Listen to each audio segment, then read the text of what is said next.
നമ്മുടെ സംസ്ഥാനത്തെ സംബന്ധിച്ചിടത്തോളം ഒരു മേഖലയുടെ വികസനത്തിനു കൂടി വഴിയൊരുക്കുന്ന തൃശ്ശൂർ സുവോളജിക്കൽ പാർക്ക് ആണ്. ആ പാർക്കിൻ്റെ വാർത്തകൾ നേരത്തെ തന്നെ പ്രേക്ഷകരിലേക്ക് എത്തിയിട്ടുള്ളതാണ്. ആ പാർക്കിൻ്റെ പ്രവർത്തനം നേരത്തെ തന്നെ ആരംഭിച്ചതാണ്. പക്ഷേ ആ പാർക്ക് പൊതുജനങ്ങൾക്ക് കാണാൻ ഇതുവരെയും അവസരമുണ്ടായിരുന്നില്ല. അങ്ങനെ ഒരു പാർക്ക് തുറക്കുമ്പോൾ അവിടെ പ്രേക്ഷകരുടെ ശ്രദ്ധ ഒന്ന് കൊണ്ടുപോകേണ്ടത്, നമ്മളെ സംബന്ധിച്ചിടത്തോളം നമ്മുടെ സംസ്ഥാനത്ത് ഒരു വലിയ പാർക്ക്, ഒരു സുവോളജിക്കൽ പാർക്ക്, നമ്മൾ മൃഗശാല സൂ എന്നൊക്കെ പറയുന്ന ഒരു സുവോളജിക്കൽ പാർക്ക് വരുമ്പോൾ ആ പാർക്ക് ഏഷ്യയിലെ തന്നെ ഏറ്റവും വലിയ രണ്ടാമത്തെ പാർക്കാണ് എന്നതാണ് എടുത്തു പറയേണ്ടത്. ആ പാർക്ക് നാളെ പൊതുജനങ്ങൾക്ക് വേണ്ടി തുറന്നു നൽകുകയാണ്. മന്ത്രി കെ രാജനാണ് ഇക്കാര്യം അറിയിച്ചിട്ടുള്ളത്. 4 മാസം മുമ്പ് തന്നെ പരീക്ഷണാടിസ്ഥാനത്തിൽ ഇത് തുറന്നു നൽകുകയും ഇപ്പോൾ വിദ്യാർത്ഥികൾക്ക് മാത്രം പ്രവേശനം നൽകിയിരിക്കുകയും ചെയ്യുന്ന ഒരു സാഹചര്യമാണുള്ളത്. തൃശ്ശൂർ ജില്ലയിലെ പുത്തൂരിൽ ആണ് ഈ പാർക്കുള്ളത്. ഇനി മുതൽ എല്ലാവർക്കും അവിടേക്ക് എത്താം. അങ്ങനെ പുത്തൂരിൻ്റെ ഒരു മുഖച്ഛായ തന്നെ മാറാൻ പോകുന്നു എന്നതാണ് എടുത്തു പറയേണ്ടത്. എന്താണ് ഈ പാർക്കിൻ്റെ പ്രത്യേകതകൾ, ഒപ്പം അവിടേക്ക് പോകാൻ ആഗ്രഹിക്കുന്നവർ എങ്ങനെയാണ് പോകേണ്ടത്, അത്തരം കാര്യങ്ങൾ ആണ് വളരെ പെട്ടെന്ന് പ്രേക്ഷകരുമായി പങ്കുവയ്ക്കുന്നത്. ഞാൻ നേരത്തെ തന്നെ സൂചിപ്പിച്ചു കഴിഞ്ഞു, ഏഷ്യയിലെ തന്നെ ഏറ്റവും വലിയ രണ്ടാമത്തെ പാർക്ക് ആണ് ജനങ്ങൾക്ക് വേണ്ടി തുറന്നു കൊടുക്കുന്നത്. ഒരു പക്ഷേ അവിടെ സംസ്ഥാനത്ത് നിന്ന് മാത്രമല്ല, അയൽ സംസ്ഥാനങ്ങളിൽ നിന്ന് അടക്കമുള്ള സഞ്ചാരികൾ എത്തിയേക്കാം. തൃശ്ശൂരിൻ്റെ ഒരു പ്രത്യേകത നമുക്കറിയാം, അവിടെ അത് തൃശ്ശൂർ പൂരത്തിൻ്റെ മണ്ണാണ്, ശക്തൻ്റെ നാടാണ്. അങ്ങനെ ആത്മീയ കാര്യങ്ങളിൽ ഉൾപ്പെടെ അല്ലെങ്കിൽ ആത്മീയ ടൂറിസത്തിന് അടക്കമൊക്കെ വലിയ സാധ്യതകൾ ഉള്ള ഒന്നാണ്. പ്രധാനമന്ത്രി അടക്കം അവിടെ സന്ദർശിച്ച ഒരു പശ്ചാത്തലമുണ്ട്. തൃശ്ശൂരിലെ ക്ഷേത്രങ്ങൾ അങ്ങനെയൊക്കെ വലിയ ശ്രദ്ധ ലഭിച്ച ഒരു പശ്ചാത്തലം കൂടിയുണ്ട്. അപ്പോൾ തൃശ്ശൂരിലേക്ക് കൂടുതൽ സഞ്ചാരികൾ എത്തുമ്പോൾ അമിതമായ ഒരു പാർക്ക് എന്ന് തന്നെ പറയാം. അതാണ് ഏഷ്യയിലെ ഏറ്റവും വലിയ രണ്ടാമത്തെ പാർക്കായി ഈ പുത്തൂരിനെ മാറ്റുന്നത്, പുത്തൂരിലെ സുവോളജിക്കൽ പാർക്കിനെ മാറ്റുന്നത്. 371 കോടി രൂപ ആണ് ചെലവാക്കിയിട്ടുള്ളത്. അത്രയും വലിയ തുക മുടക്കിക്കൊണ്ടാണ് ഈ പാർക്ക് സജ്ജമായിട്ടുള്ളത് എന്നതാണ്. ഇനി നമുക്കതിൻ്റെ ഒരു ആവാസ വ്യവസ്ഥ, അതായത് ഈ പാർക്കിലേക്ക് കടക്കുമ്പോൾ 101 ഇനങ്ങളിൽപ്പെട്ട ജീവജാലങ്ങളെയാണ് നമുക്കവിടെ കാണാൻ സാധിക്കുക. പ്രേക്ഷകർ ഓർക്കുക, 101 ജീവജാലങ്ങളല്ല, 101 ഇനങ്ങളിൽപ്പെട്ടതാണ്. ഇപ്പോൾ നമ്മൾ തന്നെ നിലവിൽ സൂവിലൊക്കെ പോകുമ്പോൾ ഇപ്പോൾ മാനുകൾ, ജിറാഫുകൾ, അങ്ങനെ പല വിഭാഗത്തിൽപ്പെട്ട ജീവജാലങ്ങളെ കാണാം. അതിപ്പോൾ ഒന്നിലധികം ജീവജാലങ്ങൾ ഉണ്ടാകും. അങ്ങനെ 101 വിഭാഗത്തിൽപ്പെട്ട ജീവജാലങ്ങൾക്ക് വേണ്ടി 14 ആവാസ വ്യവസ്ഥകൾ ആണ് ഈ പാർക്കിനുള്ളിൽ സജ്ജീകരിച്ചിട്ടുള്ളത് എന്നതുകൂടിയാണ് എടുത്തു പറയേണ്ടത്. പല മൃഗങ്ങളും കേരളത്തിന് കാലാവസ്ഥയ്ക്ക് നിരക്കുന്ന സാഹചര്യത്തിൽ ഉള്ളവയാവണം എന്നില്ല.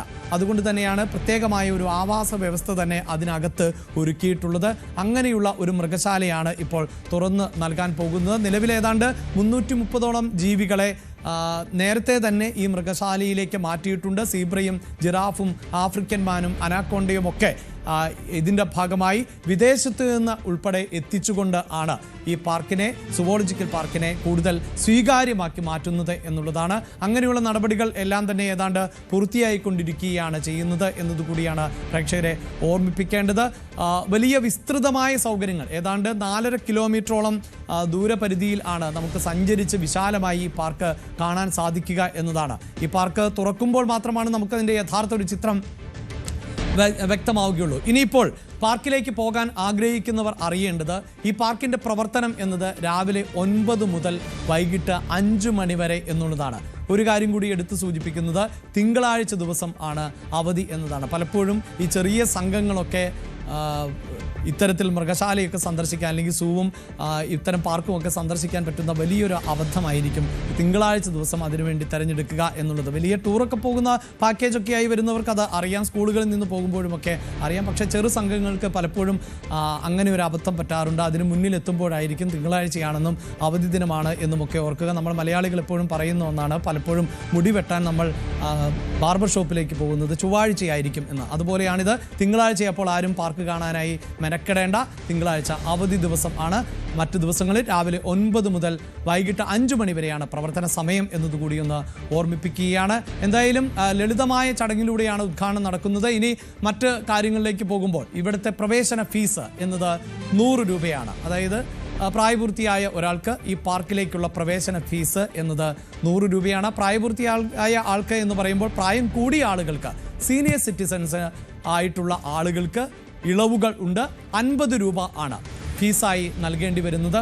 ഒപ്പം കുട്ടികൾ, അതായത് 5 മുതൽ 12 വയസ്സ് വരെയുള്ള കുട്ടികൾക്ക് 30 രൂപ കൂടിയാണ് ഫീസായി ഈടാക്കുന്നത്. ഇതിപ്പോഴത്തെ തീരുമാനമാണ്, പിന്നീട് ഇതൊക്കെ മാറാം. എന്തായാലും നിലവിൽ 4ാം ക്ലാസ് വരെയുള്ള കുട്ടികൾക്ക് സൗജന്യമായി പ്രവേശനം അനുവദിക്കുന്നു എന്നതുകൂടിയാണ് എടുത്തു പറയേണ്ടത്. അപ്പോൾ 4 വയസ്സ് വരെയുള്ള കുട്ടികൾക്ക് സൗജന്യമായി നൽകുന്നു എന്നതാണ് എടുത്തു പറയേണ്ടത്. അങ്ങനെ കൊച്ചു കുട്ടികൾക്ക് ടിക്കറ്റ് എടുക്കേണ്ടതില്ല. 5 വയസ്സിന് മുകളിൽ പ്രായമുള്ള 12 വയസ്സ് വരെയുള്ള കുട്ടികൾക്ക് 30 രൂപ നിരക്ക്, 4 വയസ്സ് വരെയുള്ള കുട്ടികൾക്ക് സൗജന്യമായി തന്നെയാണ് പ്രവേശനം അനുവദിച്ചിട്ടുള്ളത്. സൂചിപ്പിച്ചതുപോലെ സീനിയർ സിറ്റിസൺ ആണ് എങ്കിൽ 30 രൂപ നൽകിയാൽ മതി എന്നതാണ്. ഒപ്പം ഈ പാർക്കിനകത്ത് തന്നെ ചില സൗകര്യങ്ങൾ കൂടിയൊക്കെ ഒരുക്കിയിട്ടുണ്ട്. പ്രത്യേകിച്ച് ഡബിൾ ഡെക്കർ ബസ് സൗകര്യം ഒക്കെ ഉണ്ട്. അങ്ങനെയുള്ള സൗകര്യങ്ങളോടൊപ്പം തന്നെ ഭക്ഷണത്തിനുള്ള സാഹചര്യങ്ങൾ ഒക്കെ ഒരുക്കിയിട്ടുണ്ട്. ഇവിടെ ഈ ഡബിൾ ഡെക്കർ ബസ്സിനും ക്യാമറ ഉപയോഗത്തിനും ഫീസ് എക്സ്ട്രാ നൽകണം എന്നതുകൂടി ഒന്ന് ഓർമ്മിപ്പിക്കുകയാണ്.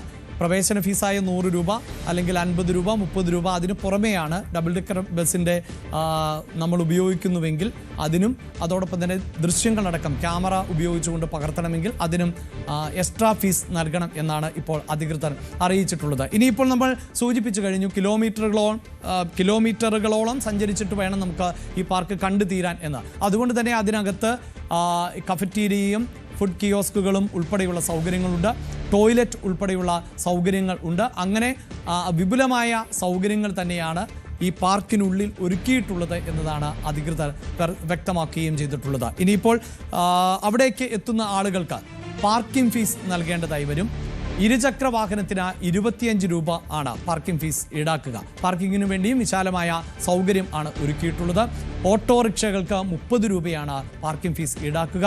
കാർ ജീപ്പ്, അതായത് 4 ചക്ര വാഹനങ്ങൾക്ക് പ്രധാനമായും 100 രൂപയാണ്. പക്ഷേ വാൻ, ടെമ്പോ പോലെയുള്ള കൂടുതൽ യാത്രികരെ വഹിക്കുന്ന വാഹനങ്ങൾക്ക് പണം കൂടുതൽ നൽകേണ്ടതായി വരും. 175 രൂപയാണ്. ബസ്സിന് 250 രൂപ. പലപ്പോഴും ബസ്സിൽ ആണ് ഈ ട്രിപ്പുകൾ ആയി വരാറുള്ളത്. അങ്ങനെ വരുന്നവർ 250 രൂപ ആണ് നൽകേണ്ടത്. ക്യാമറയ്ക്ക് പ്രത്യേകമായ ഫീസ് ഉൾപ്പെടെ നൽകേണ്ടതുണ്ട്.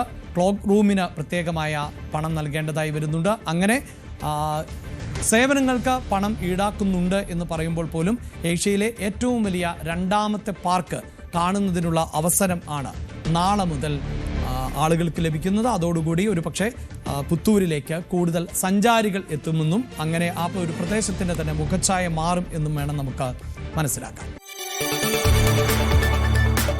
കൂടുതൽ വാർത്തകൾക്ക് news 18 Keralam YouTube channel subscribe ചെയ്യുക.